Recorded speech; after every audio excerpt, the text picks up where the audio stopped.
जय हिंद साथियों।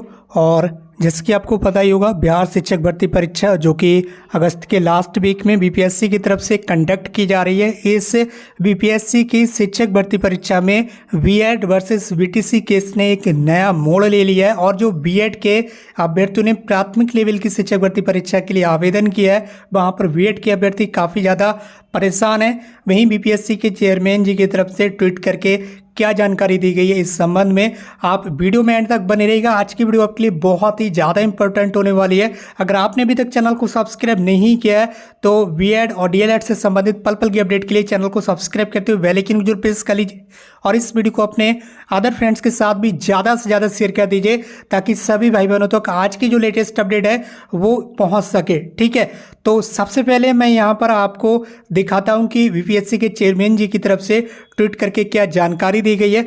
लेकिन उससे पहले आप यहाँ पर ये देख लीजिए, जो बिहार राज्य के डीएलएड बीटीसी के अभ्यर्थी हैं उन्होंने सुप्रीम कोर्ट में एक नया केस फाइल किया है। अभी हाल ही में आप देख सकते होंगे, अभी मैं वो ट्वीट आपको दिखाने वाला हूँ जो कि बीपीएससी के चेयरमैन जी की तरफ से किया गया है। लेकिन उससे पहले आप ये देख लीजिए, सुप्रीम कोर्ट में एक केस फाइल किया गया है बिहार राज्य के अभ्यर्थियों की तरफ से जो कि डीएलएड बीटीसी के अभ्यर्थी हैं। आप इस वीडियो को फ्रेंड्स के साथ ज़्यादा शेयर कर दीजिए ताकि सभी भाई बहनों को इस बारे में जानकारी मिल सके। और यहाँ पर देख सकते होंगे इसका ये नंबर वगैरह सारा डायरी नंबर वगैरह दिया हुआ रहता है। और ये जो केस फाइल किया गया है वो भगवान कृष्ण जी की तरफ से फाइल किया गया है। अभी ये पेंडिंग में है। ठीक है, और डायरी नंबर इसका ये है और ये रजिस्टर हुआ था 30 जून को। ठीक है, 30 जून को इस केस को रजिस्टर किया गया है। इस केस को इसलिए रजिस्टर किया गया है कि अभी जो फैसला आया है वो अभी 11 अगस्त को आया है बीटीसी वर्सेस बीटीसी का, लेकिन ये केस 30 जून को यहाँ पर फिल किया गया था। तो ऐसे में जो बीटीसी डीएलएड के अभ्यर्थी हैं उन्होंने इसलिए इस केस को फाइल किया है कि बीएड में प्राथमिक शिक्षक भर्ती की परीक्षा से बीएड के अभ्यर्थियों को बाहर करने के लिए।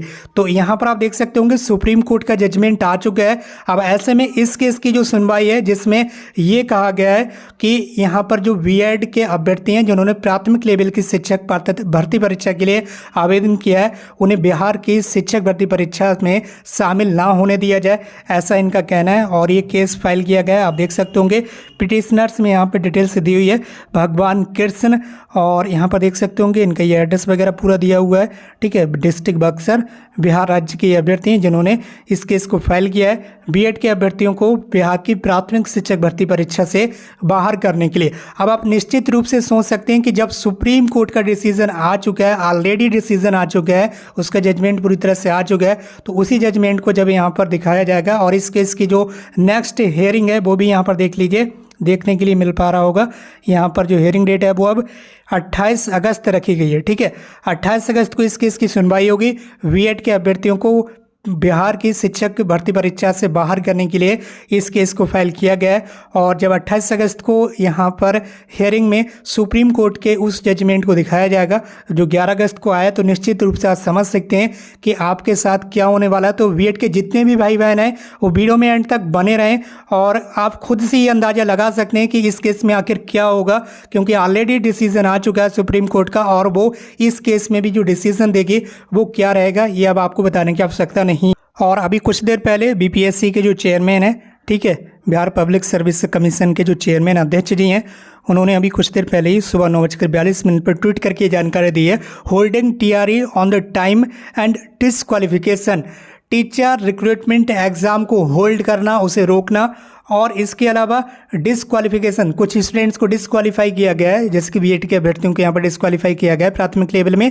तो ये दोनों बातें अलग अलग हैं। इनका ये कहना है कि टीआरई को होल्ड करना यानी कि एग्जाम डेट को पोस्टपोन करना, कुछ भी करना उसमें, और डिसक्वालिफिकेशन, ये दोनों चीज़ें अलग अलग हैं। Candidates are two different things and while the former is so far unaffected by the recent order of the honourable Supreme Court, the same can't be said for the latter. इसके बाद इन्होंने क्या कहा आप देख सकते होंगे, candidate should be realistic in making assumptions in their best interest. अभ्यर्थी को खुद से ये डिसाइड करना होगा कि आखिर उनके लिए क्या सही है। फिलहाल इसको अभी हम हिंदी में ट्रांसलेट करते हैं।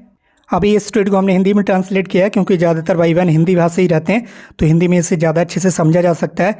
तो चलिए इसे ट्रांसलेट कर लिया है और ये देख लीजिए सेम टू सेम वही सारी चीज़ें इधर लिखी हुई हैं, आप खुद से भी ट्रांसलेट कर सकते हैं। समय पर टीआरआई को रोकना, यानी कि जो टीचर रिक्रूटमेंट एग्जाम है बिहार का उसे रोकना, और कुछ अभ्यर्थियों को अयोग्य ठहराना, जैसे कि बीएड के अभ्यर्थियों को अयोग्य ठहरा दिया सुप्रीम कोर्ट ने। ये दोनों चीज़ें अलग अलग बातें हैं, जबकि पूर्व माननीय सुप्रीम कोर्ट के हालिया आदेश से अब तक अप्रभावित है, यानी कि जो भर्ती है वो अब तक अप्रभावित है सुप्रीम कोर्ट के आदेश से। इसके साथ ही वाद वाले के बारे में ऐसा नहीं कहा जा सकता है, यानी कि टीचर रिक्रूटमेंट एग्जाम जो हो रहा है, ठीक है, एग्जाम होने के बाद क्या होगा इसके बारे में वो भी अभी कुछ नहीं कह सकते हैं, ठीक है। तो ये चीज़ भी आपको ध्यान रखना है। तो बिहार में जितने भी बिहार शिक्षक भर्ती परीक्षा का यहाँ पर आयोजन किया जा रहा है, वहाँ पर बीएड के जितने भी अभ्यर्थी शिक्षक भर्ती परीक्षा में सम्मिलित हो रहे हैं वो भर्ती परीक्षा में सम्मिलित हो सकते हैं, लेकिन एग्ज़ाम होने के बाद आपको नियुक्ति मिल पाएगी या नहीं मिल पाएगी ये कन्फर्म नहीं है। ये चीज़ आपको ध्यान रखना है, ठीक है। आप शिक्षक भर्ती परीक्षा दे सकते हैं, लेकिन वहाँ पर उसके बाद नियुक्ति आपको मिलती है या नहीं मिलती है, ये सुप्रीम कोर्ट का जो डिसीजन है वो आ चुका है। और आपको पता ही होगा सुप्रीम कोर्ट का जो डिसीजन आया है कोई भी राज्य उसे मानने से इनकार नहीं कर सकता है, ये भी आपको पता होना चाहिए।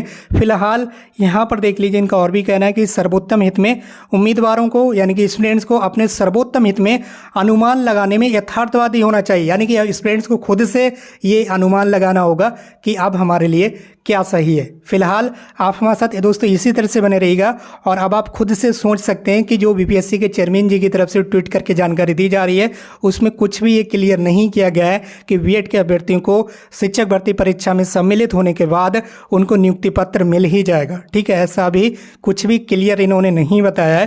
फिलहाल आप लोग एग्ज़ाम दे सकते हैं, एग्ज़ाम पर किसी भी तरह का अभी तक फाउंडेशन नहीं लगाया गया है, और एग्ज़ाम पर अगर किसी भी तरह की रोक लगाई जाती है, यानी कि बीएड अभ्यर्थियों पर किसी भी तरह की रोक लगाई जाती है बीपीएससी के शिक्षक भर्ती परीक्षा के एग्जाम को देने के संबंध में, तो वो हम आपको समय पर जानकारी देते रहेंगे। बाकी आप चैनल को सब्सक्राइब कर लीजिए और इस वीडियो को अपने अदर फ्रेंड्स के साथ भी शेयर कर दीजिए।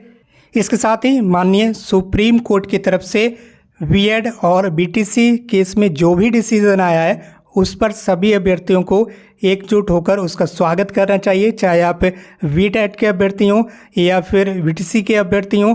और जहां एक तरफ बीएड के जो भाई बहन हैं वो काफ़ी ज़्यादा परेशान हैं, हम उनकी पीड़ा को समझ सकते हैं, वहीं डीएलएड के अभ्यर्थियों में काफ़ी ज़्यादा खुशी भी है। फिलहाल सुप्रीम कोर्ट का जो भी डिसीज़न आया है वो सभी स्टेट पर लागू रहेगा, और ऐसे में अब आगे की जो आपकी तैयारी है वो किस तरह से होगी ये आपको खुद से डिसीज़न लेना होगा।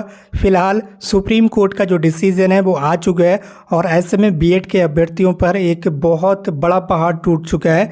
और बहुत सारे भाई बहन ऐसे होते हैं जो केवल प्राथमिक शिक्षक भर्ती परीक्षाओं के लिए ही बीएड को कंप्लीट करते हैं, लेकिन उन्हें भी उस समय ध्यान देना चाहिए था जिस समय आपको पता ही होगा जब बीएड का केस चल रहा है, ठीक है, सुप्रीम कोर्ट में, तो आपको बीएड वहाँ पर जब आपने एडमिशन लिया था उस समय ये चीज़ आपको देखना चाहिए थी कि हमें यहाँ पर प्राथमिक लेवल की शिक्षक भर्ती परीक्षाओं के लिए आवेदन करना है या फिर आगे हमें जाना है जिसकी टीजीटी पीजीटी या फिर अदर जितनी भी पोस्ट होती हैं वीईओ वगैरह की। अगर आप इस चीज़ को उस समय ज़्यादा ध्यान देते तब आप इस समय जो है अभी जिस पीड़ा से आप गुजर रहे हैं शायद इस पीड़ा से काफ़ी बड़ी संख्या में अभ्यर्थी बच पाते, लेकिन अब फिलहाल जो हो चुका है उसमें कुछ भी चेंजेस नहीं हो पाएगा, और सुप्रीम कोर्ट का जो डिसीजन है वो ऑल स्टेट पर लागू रहेगा, और बड़ी संख्या में जो बीएड के अभ्यर्थी हैं वो परेशान हो रहे हैं। फिलहाल आगे जो भी अपडेट आएगी हम वीडियो के माध्यम से आपको जानकारी देते रहेंगे। बीपीएससी के एग्ज़ाम पर किसी भी तरह की रोक नहीं लगाई गई है, और बीएड के अभ्यर्थी उस एग्ज़ाम को दे सकते हैं, लेकिन आगे क्या होगा इस बारे में यहाँ पर चेयरमैन जी की तरफ से भी ये चीज़ क्लियर नहीं की गई है, तो इस चीज़ को आप खुद ही समझ सकते हैं। बाकी दोस्तों आज की इस वीडियो में बस इतना ही, मिलते हुए एक नई वीडियो में एक नई इन्फॉर्मेशन के साथ। Thank you so much for watching this video.